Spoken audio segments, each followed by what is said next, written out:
श्री शिवाय नमस्तो। ध्यान कितनी एकादशी है? स्कंद पुराण यहां तक कहती है कि इस कथा के चरित्र को जो श्रवण कर लेता है उसको 26 एकादशी करना भी नहीं पड़ती। इस एकादशी की केवल ये कथा सुनकर ही वो तर जाता है। बहुत ध्यान से सुनना इसको, कथा तो बड़े भाव से सुन लो इसको, है? बड़े प्रेम से। इसलिए सारी एकादशियों में निर्जला एकादशी की महत्वता शास्त्र प्रमाण करता है महाराज। निर्जला एकादशी का उद्यापन जो करा जाता है, उसका उद्यापन और प्रदोष का जो उद्यापन करा जाता है, इन दोनों का क्रम लगभग एक जैसा ही। तो निर्जला पहुंची है और निर्जला ने जाकर भगवान नारायण से निवेदन करा। भगवान विष्णु ने पूछा, क्या बात है निर्जला, आज तुम खेलती हुई यहां पर आकर खड़ी हो गई, क्या हुआ क्या है? क्या तुमको गौलोक धाम में आनंद की अनुभूति नहीं हो रही जो तुम बैकुंठ में आई? निर्जला घूमती घूमती भगवान के सम्मुख में पहुंच गई। भगवान ने पूछ रहे हैं, बार बार पूछा, निर्जला हुआ क्या तुमको?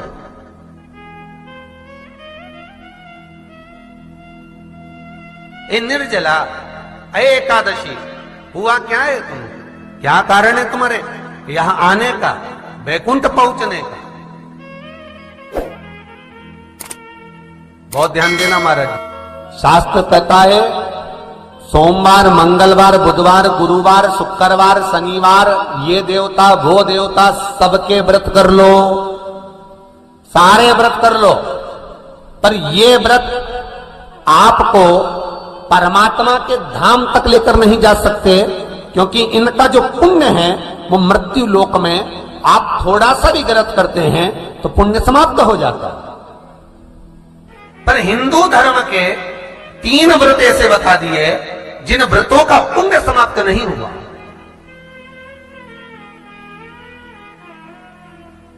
हिंदू धर्म के 3 व्रत ऐसे हो गए जिनका पुण्य समाप्त नहीं हुआ महाराज। क्यों? जिनका पुण्य प्रबलता में बढ़ता गया। पहले नंबर पर एकादशी, दूसरे नंबर पर प्रदोष और तीसरे नंबर पर शिवरात्रि।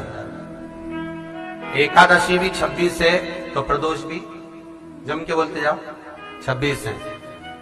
शिवरात्रि केवल 12,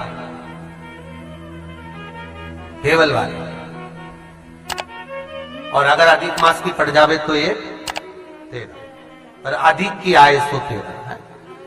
तो यहां शास्त्र कह रहा है कि 3 व्रत हमारे यहां जिनका पुण्य समाप्त नहीं हुआ, जिनका पुण्य प्रबल हुआ, बड़ा। इसलिए आज भी माता एकादशी का व्रत करती है, और एकादशी का व्रत कर कर अगर कोई जीवात्मा को देते हैं, कोई मर भी गया तो उसको एकादशी का दान देते हैं।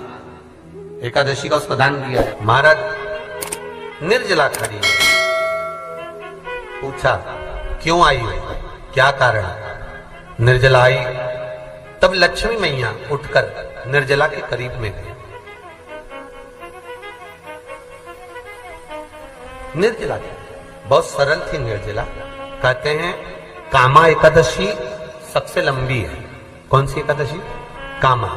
फिर मोक्षदा उससे नीची है महाराज। और निर्जला जो है बिल्कुल छोटा स्वरूप है। निर्जला का मतलब देखा जाए तो केवल 2 चोटी करी हुई है।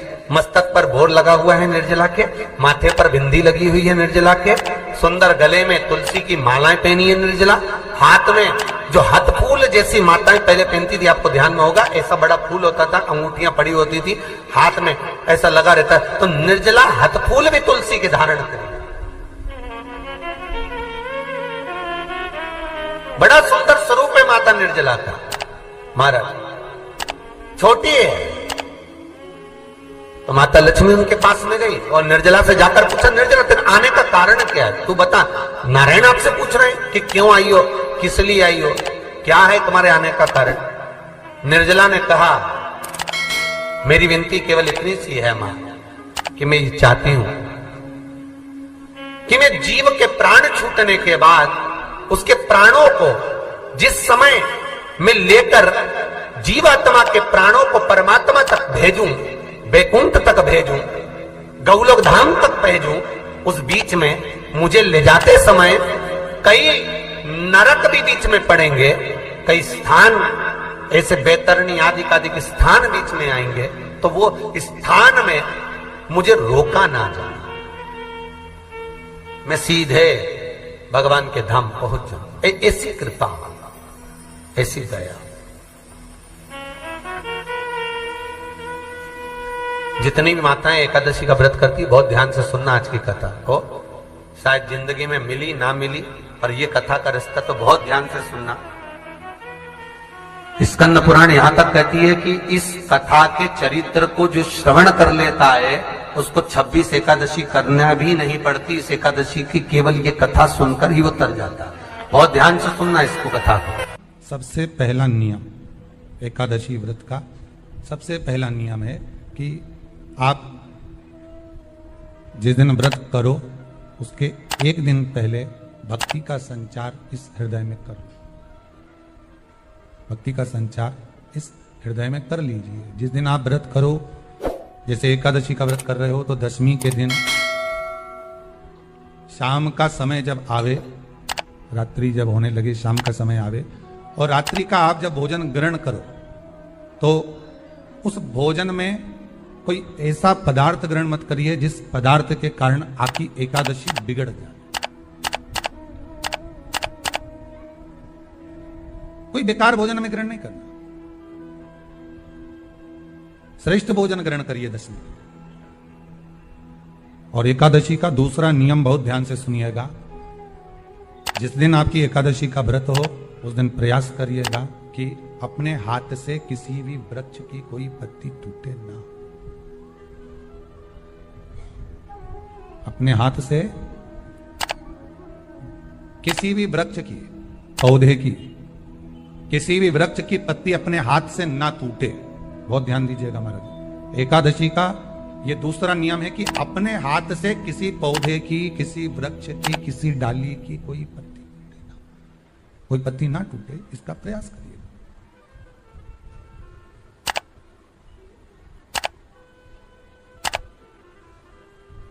कितना सुंदर व्याख्यान कहा है, कितना सुंदर वर्णन है महाराज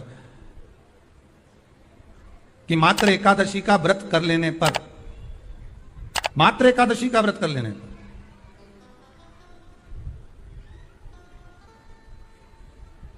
जो पूर्व में किया गया हमारा पाप कर्म है, हमने किसी जीव की हत्या करी है, हमने किसी को कष्ट प्रदान करा है, हमने किसी को अपशब्द कहा है, हमने किसी को ताने दिए, हमने किसी को आड़ा टेढ़ा कहा है, हमने किसी को गालियां दे दी है, मात्र एकादशी का व्रत ही कर लेने पर ये सारे जो दोष हैं वो समाप्त हो जाते हैं। सारे दोष हमारे समाप्ति पर आ जाते हैं।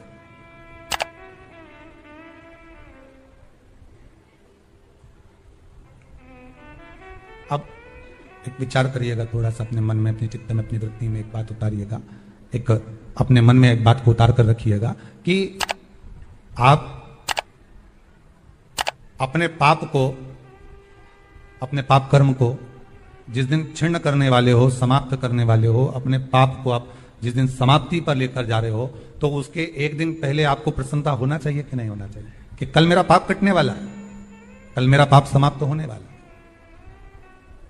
जो मैंने पाप कर्म करा है वो समाप्त होगा, जो मैंने पाप कर्म करा है वो कल समाप्त हो जाएगा। तो एक दिन पहले आपके चेहरे पर प्रसन्नता होगी ना हो?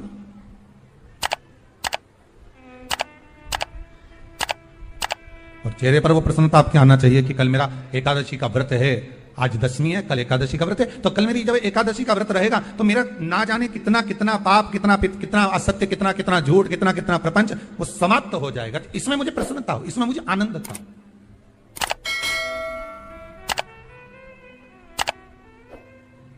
तो क्या कहा गया कि प्रयास करिएगा कि एकादशी के दिन कोई वृक्ष की, कोई डाली की, कोई कोपल की कोई पत्ती ना तोड़ी जाए। क्यों? तो कहा अगर उस पत्ती को हम तोड़ देते हैं, वृक्ष की पत्ती को या क्यारे में लगी हुई कोई डाली की पत्ती को हम तोड़ देते हैं तो एकादशी का पुण्य फल प्राप्त नहीं होता, एकादशी का कोई फल हमारे खाते में नहीं जाता, पुण्य फल प्राप्त। अब फिर भले तुम, चाहे तुमने मोरदन खाया हो, चाहे तुमने फिर चिप्स खाई हो, चाहे तुमने फिर व्रत का कितना ही सामान खा गए और तुमने सोचा कि आज मेरी एकादशी है, तो फिर उसका कोई फल प्राप्त नहीं, उसका कोई सुख प्राप्त नहीं आपको। फिर रहे हैं वो भी श्रवण करें। एकादशी के दिन बन सके एक बेलपत्र, उस बेलपत्र के मध्य भाग में बीच वाली पत्ती पर लाल चंदन और दोनों पत्तियों पर पीला चंदन, नीचे वाली दोनों पत्तियों पर पीला चंदन, बीच वाली पत्ती पर लाल चंदन और दोनों पत्तियों पर पीला चंदन।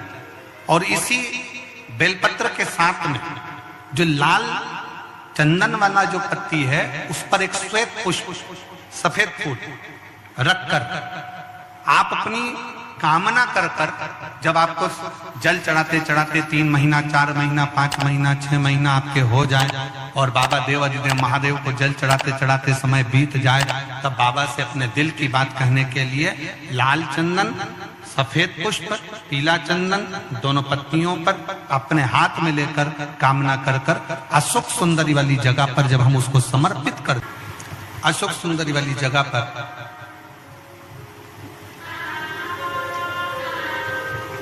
ये शिवलिंग जलाधारी और उसके सामने का जो भाग है उसके मध्य भाग में अशोक सुंदरी का स्थान है। बस इसी स्थान पर बेलपत्र और श्वेत पुष्प, बीच वाली पत्ती पर लाल चंदन, आसपास की पत्तियों पर पीला चंदन और वो शिवलिंग की सम्मुख में जो अशोक सुंदरी का स्थान है वहां समर्पित कर। उस स्थान ये रोज नहीं करना, फिर ध्यान देना, कभी कभी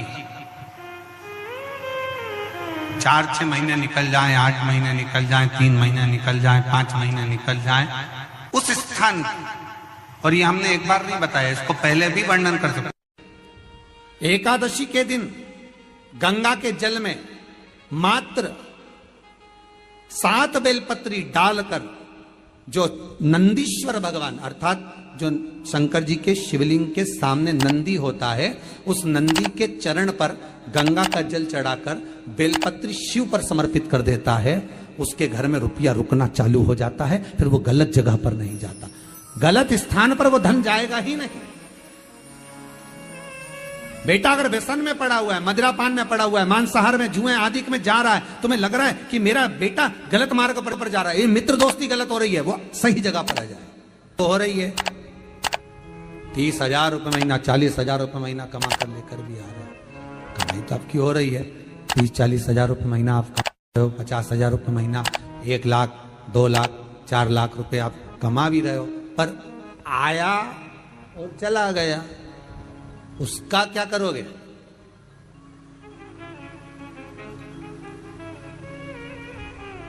उसका करना क्या है? बहुत सुंदर संवाद है, ध्यान दीजिएगा।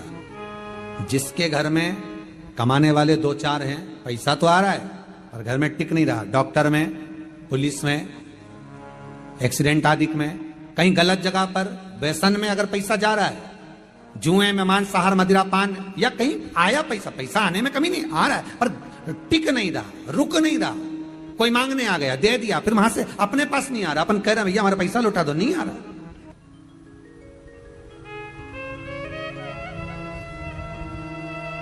करना है एकादशी। कई लोग इसको धन के लिए भी करते हैं, संपदा के लिए, संपदा के लिए अर्थात जिसका व्यापार नहीं चलता, जिसके घर में पैसा नहीं आता, या नौकरी नहीं लग रही, या सर्विस नहीं लग रही, आप अप्लाई कर रहे हो, जगह जगह जाकर इंटरव्यू भी दे रहे हो और पैसा नहीं आता, तो उसके लिए भी प्रयास किया जाता है। पर उसके लिए यहां पर जो धन के लिए करते हैं, उसके लिए विष्णुपदी के लिए करते हैं। मतलब जैसे गंगा के जल में तुलसी के 11 पत्ते डाले जाते हैं। कितने पत्ते डालते हैं? 11 तुलसी के पत्ते डालते हैं, और उसको किसी भी नारायण के मंदिर में, राम कृष्ण शिव, शंकर नहीं, राम कृष्ण भगवान विष्णु, दत्त आदि जितने नारायण के मंदिर हैं, उस मंदिर में किसी भी पात्र में, एक छोटे से पात्र में उसको भरकर रखी आते हैं महाराज, उससे भी जॉब, सर्विस, नौकरी में सफलता प्राप्त हो जाती है। परंतु वो भी एकादशी को ही होता है। कुछ देर तक पात्र को रखा जाता है, फिर वही पात्र का जल किसी भी वृक्ष के नीचे डाल दिया जाता है, उससे भी नौकरी के लिए फायदा मिलता है। गंगा का जल कोई साधारण नहीं। पैसा, धन ज्यादा आने लगे तो पत्नी को कहना चाहिए कि देखो थोड़ा बहुत मेरा मन है शिव महापुराण की कथा हो जाए, या फिर कहीं सत्कर्म में लग जाए, कहीं ब्राह्मण भोज, साधु भोज, सन्यासी भोज, गुरु जन में, संत जन में, साधु जन में, तपस्वी जन में कहीं लग जाए। ये धर्म पत्नी, जहां धर्म जुड़ा हुआ हो वो धर्म। महाराज,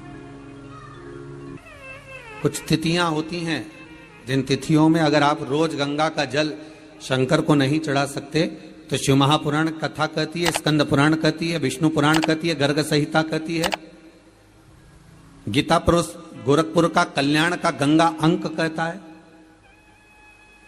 कि कुछ तिथियां भारत की भूमि पर ऐसी वर्णित है जिन तिथियों में भी गंगा का जल हम शिव को अगर एक बूंद भी समर्पित कर रहे हैं, गंगा का जल मात्र एक आधी चम्मच भी, आचमन जितना भी अगर हम शिव को समर्पित कर रहे हैं तो उसका सुख आनंदित है। जैसे पंचमी तिथि, नवमी तिथि, दशमी तिथि, एकादशी, प्रदोष, पूर्णिमा, अमावस्या, ये तिथियां हमारे यहां जो दी गई हैं, इन तिथियों में अगर हम गंगा का मात्र थोड़ा सा जल भी अगर जल के पात्र में डालकर गंगा जी का जल थोड़ा सा भी शिव के पास लेकर जा रहे हैं तो ये एक भाव अपने भीतर होना चाहिए कि आप केवल गंगा का जल साधारण शिव मंदिर में समर्पित नहीं कर रहे हो, आप गंगा का जल भले अपने घर से लेकर जा रहे हो और थोड़ा सा भी जल ले जाकर अगर शिव को समर्पित कर रहे हो तो तुम्हारे भीतर यह भाव होना चाहिए कि मैं गंगोत्री से जल भरकर सीधे रामेश्वर में ले जाकर गंगा के जल को समर्पित कर रही हूं। श्रावण के महीने में या अन्य महीने में आप शिव को समर्पित कर रहे हैं, यह आपके भीतर एक भाव उत्पन्न होना चाहिए।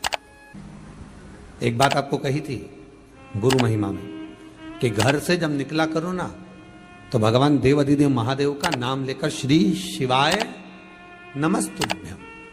घर से जब निकलो, कोई कार्य के लिए जा रहे हो तो आप श्री शिवाय नमस्तुभ्यम का स्मरण कर कर जाइए। आप किसी काम के लिए आगे बढ़ रहे हो, श्री शिवाय नमस्तुभ्यम का स्मरण कर कर जाइए। जिस समय आपके मुख से श्री शिवाय नमस्तुभ्यम का स्मरण हो जाए या शिवलिंग का स्पर्श हो जाए या शंकर का अनुमोदन कर कर ओम नमः शिवाय बोलकर या राम बोलकर, कृष्ण बोलकर, शिव बोलकर, आपके भीतर जो रमा हुआ है, आप राम को मानते हैं आप राम को माने, हम मना नहीं करेंगे। आप कृष्ण को माने तो कृष्ण को माने, हम मना नहीं करेंगे। आपका दिल जिससे लगे,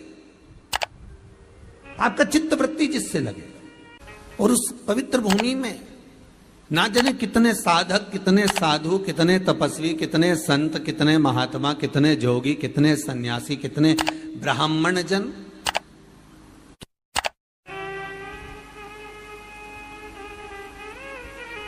पवित्र भूमि,